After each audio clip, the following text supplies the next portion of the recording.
Hello everyone! Welcome back to the Devlog series for Circle of Orion, a turn-based JRPG that I am making in Unreal Engine. So for this month, well actually the last 2 months it's been a little quiet. Couple reasons for that. One, I am spending a lot of time working on another project, and that's kind of needed to take priority. Two, I've been doing a fair bit of work on Circle of Orion still, but the two main aspects I've been working on is the script. That's the main thing. And the other thing is refactoring a lot of the code, because recently, especially with a certain Lord of the Rings game made in Unreal Engine that recently came out, I am having a lot of... Well, basically I've been taking a look at my code and realizing it's kind of a mess. Even with me having technically restarted development on this once, the architecture is still kind of a mess, and I'm wanting to spend time improving it. And a lot of that time has been spent on factoring many of the systems, or refactoring many of the systems directly into Omega Game Framework, so I have future use on them as well. So there's a lot of future proofing going on as well. As a result, there's not a lot to visually show. But one thing I can show you is the main thing, which I think I've shown off a little bit on Twitter, that I have been redoing the battle system again. So I've already talked a fair bit in the previous videos about the battle system, and to be frank, it's just not fun. That iteration of the system, as I was playing it, I was not enjoying it. It was very boring, very repetitive. It just wasn't coming together. So I've been thinking about ways of how I could improve it. And so one thing I've been doing is looking into different turn-based battle systems. One that has really been sticking out to me is the battle system in Kuro no Kisuke, which is not out in America yet. For those of you who are familiar with the Trail series, that's one of the latest games in that. It's turn-based, but it has a big element of direct control over your positioning. And that's probably been the biggest bit of inspiration for me, looking at the videos of how that battle system works and a lot of the conveniences it adds. So I decided the main thing I was going to try adding was positioning, to give the player a little more dynamic control over things like where you place the characters and how that affects the battle. So let's go ahead and run into this name and get into battle. So here we go. Here is the current version of the new battle system, which it's very much work in progress. Not everything is working properly. But to go over it a little bit, a lot of the basics are still the same, and I'm able to reuse most of the systems, like the way elemental damage works, the way the turn order works. So a lot of that is the same, but the main difference, is that positioning is now an element. You can move around freely. You have this blue line indicating your movement space. The yellow line indicates the actual range of the battle. And when I move into range, you can see the enemy appears. As you can see, there's a HP, but there's also a stance meter. Still working on designing that, but my idea is that, you can. Well, I mean, I think I explained this before, where as you hit enemies with stuff they're weakness to, it'll break their stance, and that'll make them lose a turn or make it easier to kill them or something. So, and if I can do attack or defend right here. So they're instant commands. It speeds things up a little bit. I can hit tab to open up a command menu. If I attack, it'll just go back into this mode. But otherwise, I can go down to items, which I don't have any items. Commands, which I don't think there are any. I can try to escape. I don't think that does anything, though.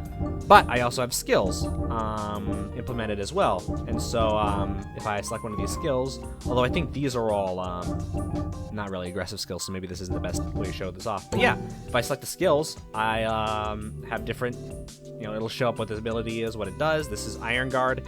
It's just like an advanced form of just normal guard. And see, it's targeting myself. I also have a taunt, which raises aggro, which is something I'm adding for into the battle system now. At least I'm going to test it out. Which essentially, the higher your aggro is, the higher chance an enemy will have to attack you. Then also, I have rally, and this is an AoE, and this is the main advantage of things like turn-based, of these dynamic positioning-based systems. Is that AoE. So now I can go in here, I can target both of them, and use the rally ability, which didn't work, apparently. Alright, so that's broken. But let's start. What the heck? Why is that? Why does it look like that? Why does it look like that? What's happening? Well, their glowing bits are off, but whatever. So let's try that again. Alright, so now we're just gonna defend this turn. Now it's Ellen's turn, and let's see. I'm going to try and use the Shimmer Strike. So let's go ahead and position where we can hit both of them, and did a little bit of damage to both.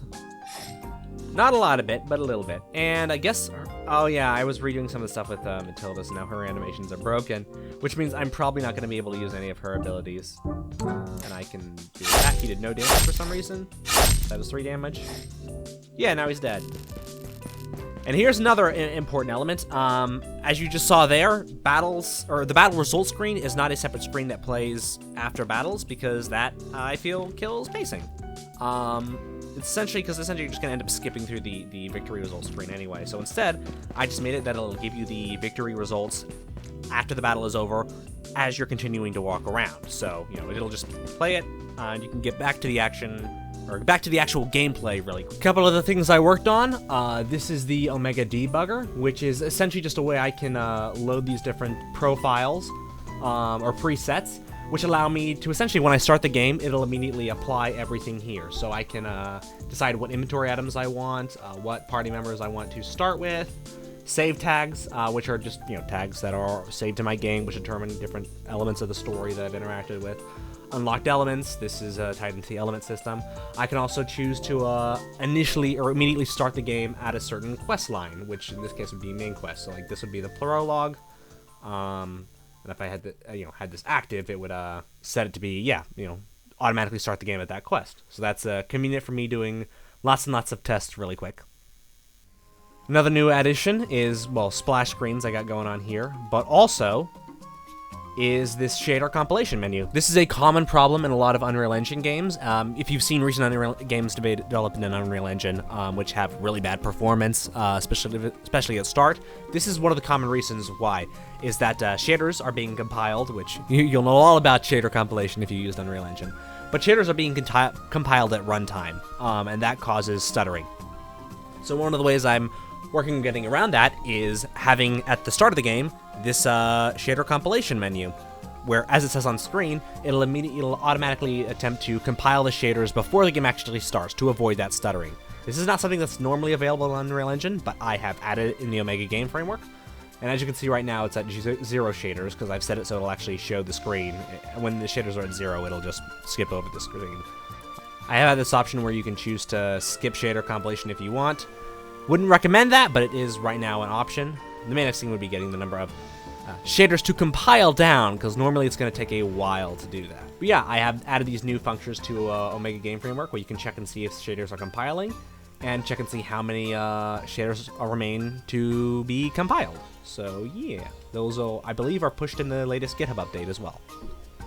That is essentially all I have to show off for this month, though. Bit of a short one, but hey, it's going to happen sometimes. This month's Devlog shoutout is going to be a twofer again, just because I haven't done a video in a while, so I wanted to make up for it. First off, we're going to do Aaron Young with his PlayStation 1 style adventure game, I guess. Adventure horror game. Takes a lot of inspiration from games like Silent Hill, got some platforming elements. He's done a great job at recapturing the PlayStation 1 visual style so far. And I like how he gets a lot of information in a very short, concise manner. Something I probably could do a better job of. He's been at his game for a while too, done a lot of devlogs, so be sure to go and check him out. And next up is Slay Queen by Caden. This guy's a follower of mine, and he has made the very bold move to develop this game in RPG Maker, which is all fine and dandy until you realize he's essentially integrating his own rhythm game element into the battle system. Very bold move. He's already had a lot of trouble with it, but I salute it, and it's been fascinating to watch. He's got a pretty strong editing style, very amusing, and very unfortunately, he's only got 11 subscribers, and his average view count is around 20 to 40 views on his videos, so please be sure to go and give his stuff a look. If nothing else, it'll make for an amusing watch. All that said, thanks everyone still for watching, even if it was a shorter one. I appreciate all the support, all the kind words, and all that stuff. But yeah, if this seems like your thing, be sure to subscribe to keep up with the game as it continues development. And I will see you all in the next one.